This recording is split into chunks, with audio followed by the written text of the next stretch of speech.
Hey, Scott Sambucci here. Another quick tip that came to mind from a conversation I had this morning. And this tip is that integration matters. It's part of the sale. Integration and implementation of your product is part of the sale. So the sale doesn't end when you get agreement from the business line manager, and the sale doesn't end when you send the invoice, or the sale doesn't end when you get that first check. The sale ends after the client is using your product successfully over a long period of time.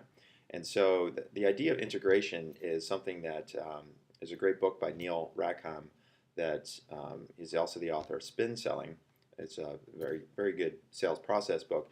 He's written another book called Major Account Selling Strategy, Major Account Sales Strategy, I think is what it's called. And in this book, he talks about this concept of implementation of being a very key part of the sales process. And so when you're doing the enterprise sale or business to business sale, you're frequently working with a business line manager that has access to budget, and that business line manager has people who will be using your particular product or service. And those are frequently the people that will be part of the buying committee. You'll be doing various presentations either over the web or in person. As you're getting closer and closer to actually selling your product, you may have an IT person or a CTO or some type of technical person to take a quick look at your product, and then they can kind of give the nod to the business line manager and say, yep, this looks like something we could implement pretty easily.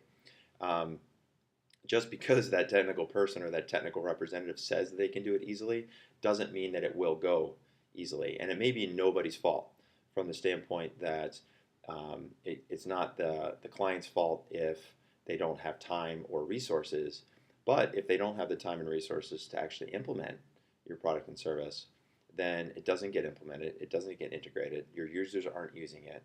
Then 6 months may go by or 12 months might go by, and your business line manager, a year later after the sale, looks at his budget and asks his subordinates to say, look, we bought this software a year ago, how's it going?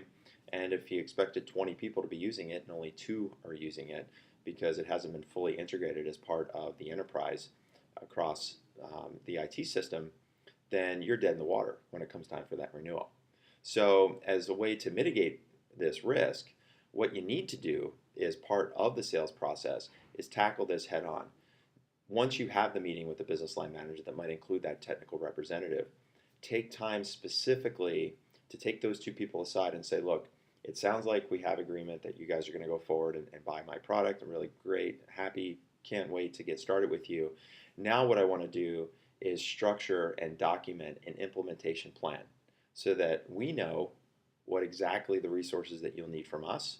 You know what expectations are going to be in terms of time and resources and people that you might need to integrate this particular resource.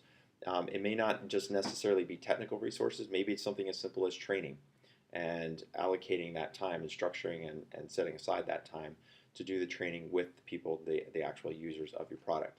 So the integration part is something that is easy to ignore because we get very excited and emotional during the point of the apex of that sales process as we're reaching the end, the conclusion, and the client gives you like, yeah, we're going to do the go ahead and we're going to get that contract signed to you. You get the contract back on email, you're elated, you're happy, you share with the team, great, we closed the sale. Well, yes, you have a signed contract, but you haven't closed the sale because the sale is ongoing and it continues to be ongoing well beyond the signed contract. The signed contract is really just the beginning of the sales process because you still have the integration and implementation aspect. So just remember that. Keep that in mind as part of your sales process. Keep it in mind from a cost standpoint that the integration piece is something that's as critical, if not more critical, to the sales process than every other step along the way. So that's it for now.